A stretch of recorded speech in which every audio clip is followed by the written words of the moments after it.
professions and practices that have their rich rewards and public celebrations.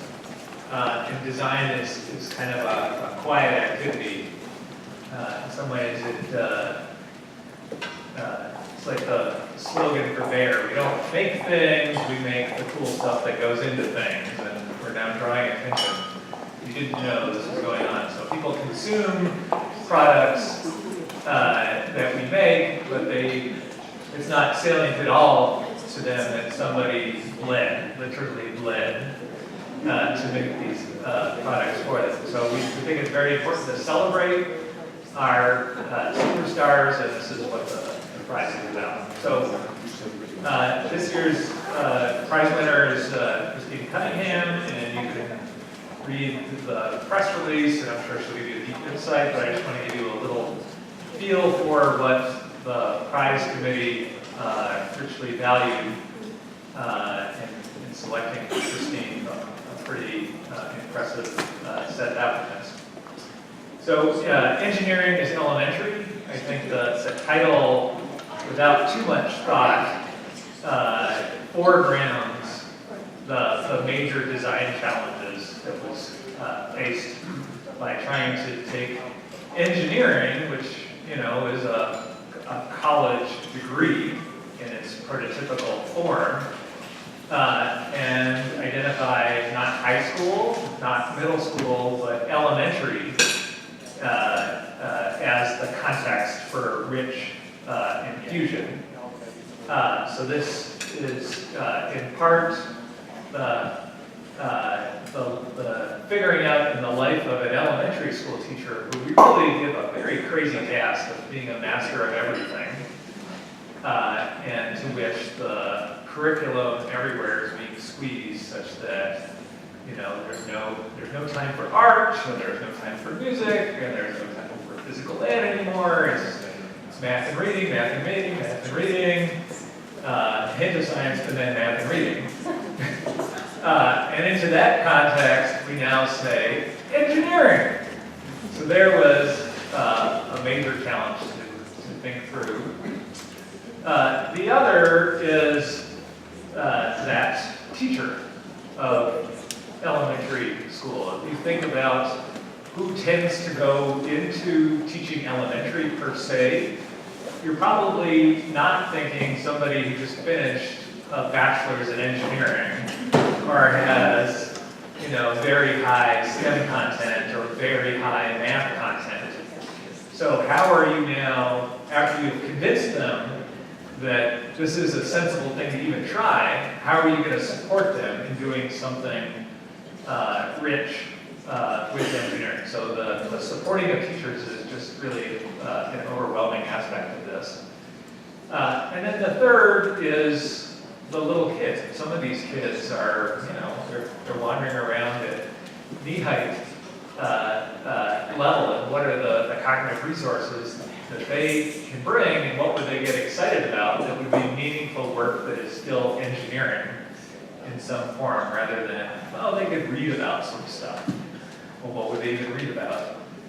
So what would that look like? And so that triple miracle is one that Christine's team led, with her pushing and guiding and really digging in to figure out. And I will leave it up to her to reveal all the strategies by which they pulled out that miracle, but it was quite impressive to us all. And with that, I'd like to invite Christine to come up.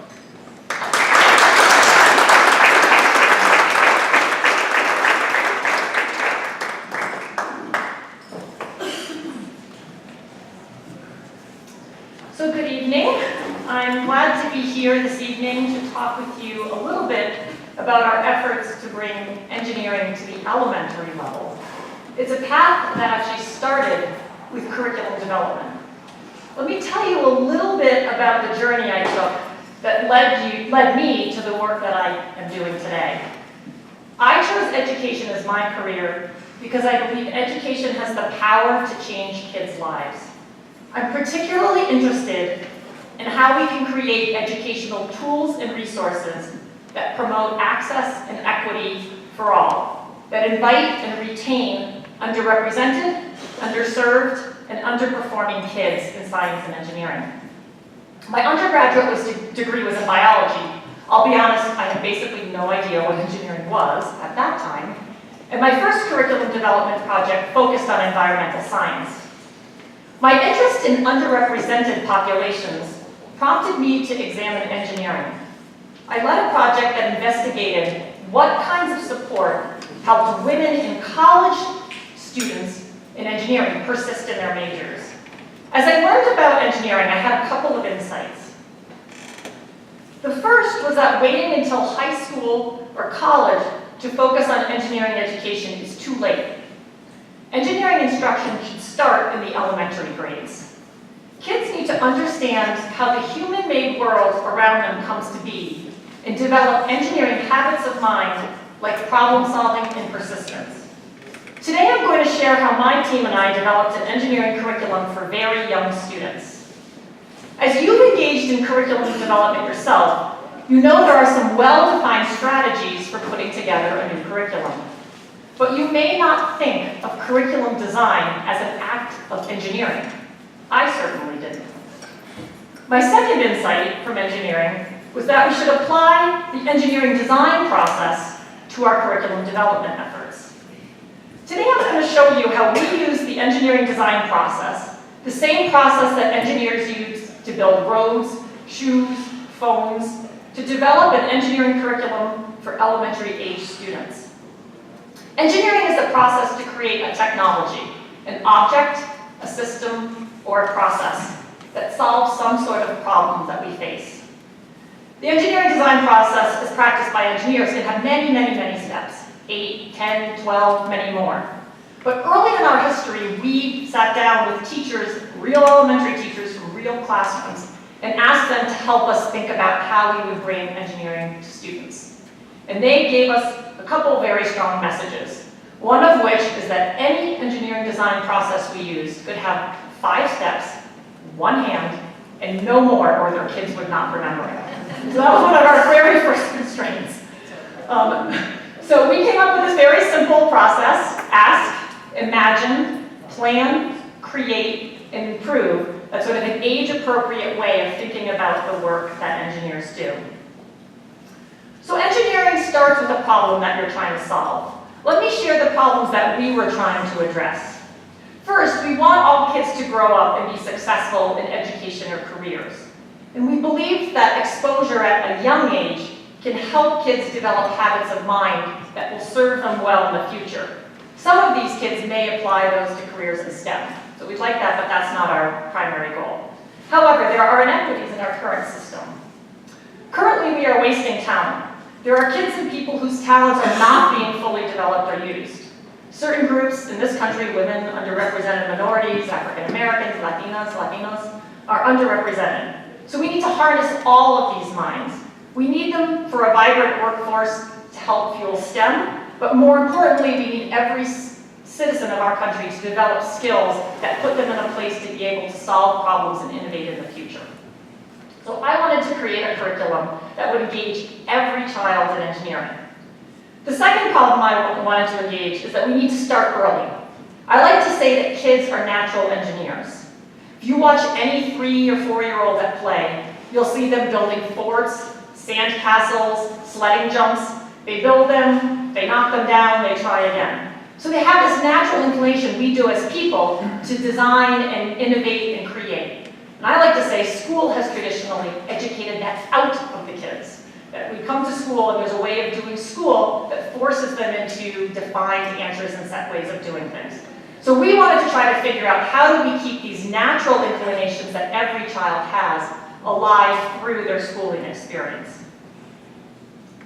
So our goal, or the goal I set now 13 years ago, was to design an engineering curriculum that would teach all children, including children from the underserved, underrepresented, and underperforming populations. And the research question at the time was sort of, how do you do this? How do you create curriculum materials that are successful, that also teach elementary engineering. When I started 11 years ago, now 13 years ago, this keeps changing, engineering at the elementary level was virtually unheard of. In fact, people thought we were crazy when I said we were going to try this. They would say things like, are you going to teach calculus to second graders? So they would laugh and just didn't have any conception of what it looked like. Some of you may be wondering the same thing. So I want to start by showing you what it looks like to see young children engineers. In this first class, there is a class of 6-year-olds. They have been studying about plants and pollinators as part of their science. They're going to use some of that knowledge and be challenged to design a hand pollinator, a device that picks up pollen and then drops it off on another flower. They're using baking soda instead of pollen because of allergies, obviously. So here, let's take a look at them as they engineer. We're going to make a hand pollinator. The hand pollinator needs to go to a flower, and when it touches the pollen needs to stick to it. And then when you go to another flower, the pollen would what? Stick to that one. Drop off and stick there, and take more and bring it to another flower. I want you to brainstorm ideas for your design. Okay, you could use this one and then just bend it. Yeah, okay. So let's say number 3, but we'll just bend number 3. How about that? So it will be half of that. It would look like your idea, but it will do the things that are my idea. So it's both of our stuff. Yeah, but how are we going to put the top part on? Put it on top. Look what we've created so far. Here's the channel. The pipe here. Yeah. So the inside All right, let's see if this hand pollinator works. Would you say your hand pollinator worked this time? What do you need to do? Good job. Here we go, testing. 1, 2, 3, good job, 3-tap test. Okay, lift up your flower. Did it work? Yes! Well, congratulations, give them a hand. So that little clip is obviously very condensed over a couple days of classes. You get a sense of what kids do when they engineer. As we were starting the project, like any good engineer, we had to start by asking a set of questions to understand our problem better. As the first part of the ask step, we thought about what are some of the criteria and constraints that we face. So from the beginning, one of them was a set of philosophical constraints that we had, or commitments that I had. Anything that we produced would engage all students. It wasn't just going to be the kids who were at the top of the class. We wanted every child in the class to be able to do this. So we had to think a lot and go to the literature to look at how different populations learn, especially those kids who haven't traditionally fared well in school. We wanted to make sure that anything that we did was heavily classroom tested. So these lessons, average, were tested in about 72 different classes across the country, and we got data from all of those. So we need to make sure that whatever we did really genuinely worked in real classrooms with real kids. From the very beginning, or actually about a year after we started, we thought about scalability. So how do you take what you're doing and blow it nationwide? We currently have had about 9 million kids and 92,000 students using our materials, and we're about 40%, we increased by about 40% a year. So that's the growth trajectory you're on. But from the very beginning, we had to think about how do you take something and make it big. And then finally, anything we did was going to have to be research-based. That we were going to collect data or find data from the field that would help inform the kind of decisions that we make. And I will argue that these commitments are one of the reasons that our program has been so successful. So in addition to asking about some of the criteria and constraints, we also had to ask about what do we know. So you went to the literature to try to figure out what children knew or thought about engineering. You looked to the research, only to find there wasn't a research base. That's how new engineering was. Nobody had ever looked at what kids thought about engineering. So one of the first things we had to do was try to get a little bit of data to orient ourselves to this problem of how are we going to design and develop materials, starting from where the kids are and what they know. So, as any good engineers, researchers do, we went into the literature, and the closest thing that we could find to start with was something called the Draw a Scientist test. We decided as a first metric, and I'll talk more about how this evolved later on, we decided we would turn this into the Draw an Engineer test. And we asked the kids to draw a picture of an engineer at work, and then describe what he or she was doing. We sent this out to about 700 kids, K through 12, and found that kids have a number of misconceptions about engineers. They believe that engineers are construction workers, so they're the folks with the tools that build buildings, bridges and roads. They're not designing them, they're the ones constructing them. They're auto mechanics, so when you need an oil change, you bring your car to the engineer, and they fix it for you. This makes sense. Engineer has the word engine in it, and for most children, the biggest thing in their lives that has an engine is a car, so therefore engineers must work on cars. Engineers also use or fix computers, so if your computer is dead and you need someone to fix it, you call the engineer, apparently.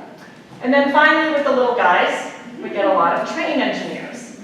So these are all not very accurate conceptions of engineering.